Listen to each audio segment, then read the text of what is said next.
Hello and welcome to another deck tech here on Chief SMTG.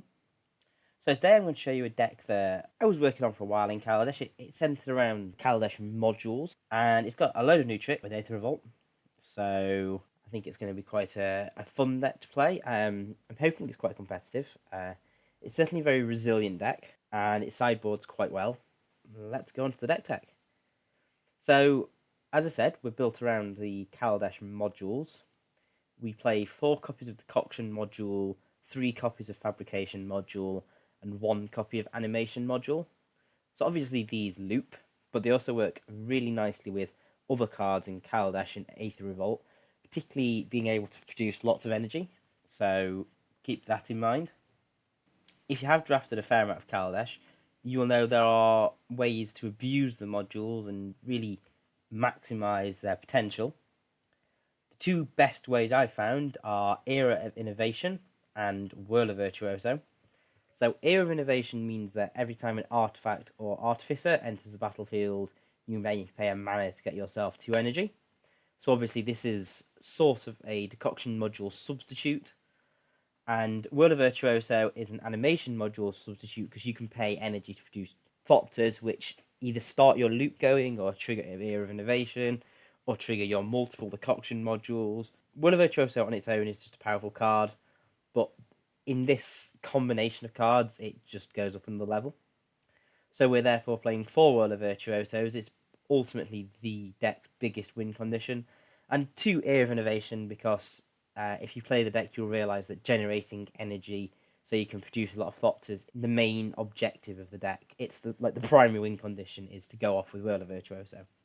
Obviously, the module combo and Whirler Virtuoso, Era of Innovation, need some support, which we give in the form of 2 copies of Padim.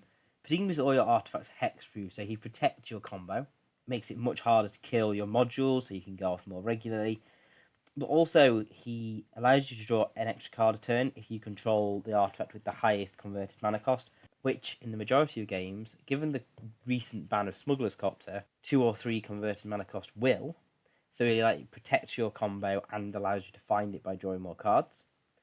Glintless Crane allows you to find your artifacts, which is great. It's also a decent speed one. A 1/3 flying blocker is fine for turn 2. It also doubles as a win condition with Fabrication module. You can have your Glintless Crane and just pile a load of counters on it and just fly over for victory. We also play 3 copies of Foundry Inspector, makes all our artifacts cheaper. You can get to the stage where your Decoction modules are costing you 1 or even 0 mana, which is just great. Works well with other cards. Being an artifact, you can use the new mechanic Improvise. And the same is true for Chief of the Foundry. A Lord effect for all our Thopters and Servos is great. And it's another artifact, so triggers Era of Innovation and can improvise as well. Now onto our non-creature package. We play 3 copies of Glimmer of Genius as a way to restock our hand in the late game, and it also gives us energy, which can start the module loop going, and we can use the energy for Whirler Virtuoso, for example. So it's just an all-around great card in this deck. One of the biggest improvements for this deck that came out of Aether Revolt is Whir of Invention, the blue chord. So this allows us to go and find any of our artifacts, and we can improvise to pay its cost. So given we're going to have a load of modules lying about that we're most of the time not going to use the tap ability on, they're great contenders for improvise, as there are some of our creatures if we have a lot of Thopters around that we don't need to attack with. So this means we can go and find our 2nd or 3rd copy of Decoction module to go infinite. We can go and find other artifacts we're playing, some in the sideboard, and we can do it at instant speed. So this is just all around just an outstanding card for this kind of a deck, and I think it's what really takes this deck from being a bit of fun to being competitive. We also play 4 copies of Harness Lightning for some main deck removal. Harness Lightning is just a very efficient removal spell. 2 mana, given the amount of energy we produce in this deck, it can take down most creatures.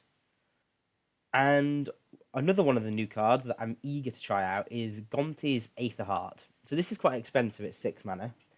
but it does mean that when an artifact enters the battlefield, you get 2 energy, so it's another way to go infinite producing Thopters. You can have Gonti's Aether Heart out in a decoction module, and your Whirler Virtuoso produces Thopters for free, effectively. And also the second ability on Gonti's Aether Heart being taking an extra turn. Taking an extra turn is always a powerful effect. So I feel like this is definitely a card we're happy to have a one-off, particularly as we can Whirler Invention for it anyway. As this is a 2-colour deck, the mana base isn't particularly taxing. We have access to a blue-red fast land, which is great. So we play 4 Spire Bluff Canal. We also play 4 Aether Hub. It generates energy, which can be a way to start our module combo going. It also fixes, and given the amount of energy we produce, it can fix quite late into the game. And it's therefore effectively a dual land that comes into play untapped, which is quite valuable. We play 2 Wandering Fumarole. So the reason we play 2 and not 4 is that we don't want too many tap lands in this deck. Because we're not a quick deck, we don't really want to take any turns off in the early game because we've had land come into play tapped when we can't afford it to. But in the late game, having a creature land is valuable, so we do play 2. We also get to play 3 copies of Inventor's Fair. So Inventor's Fair is good for 2 reasons. One, the life gain. Any way to extend the game when you're playing a deck which has quite a janky combo is useful. So any small life gain has some value to it. And it's also a way to tutor up artifacts. Usually you don't want to do this quite early in the game because you don't want to spend effectively 5 mana to put a card into your hand. But in the late game, it can be a way to end the game by finding that last decoction module you need to go infinite. And then the rest of the lands are basics. We play 2 mountains and 8 islands. We play 8 islands on the basis that if we want to play a turn 2 Glintless Crane, we need access to blue, whereas red, we don't necessarily need it on turn 2. Now onto the sideboard. So, being blue, we have the ability to transition into a somewhat controlling deck with a good suite of counter magic. So, here are the counter spells I would have in my sideboard. You may want to change the quantities depending on your meta, or you may want some more dispels and ceremonious rejections, etc. But this is roughly what I'd go for going into a new standard. We're going to have 1 copy of Ceremonious Rejection for the Vehicles decks and for the Marvel decks. We're going to have 2 copies of Negate for Vehicles, Marvel, and any Saheeli Cat twin decks that come out. Negate can counter Saheeli. We have 2 copies of Metallic Rebuke as effectively mana leak. I am expecting we're going to be able to cast this for 2 mana most of the time, if not 1, in which case 1 mana counter target spell. Great.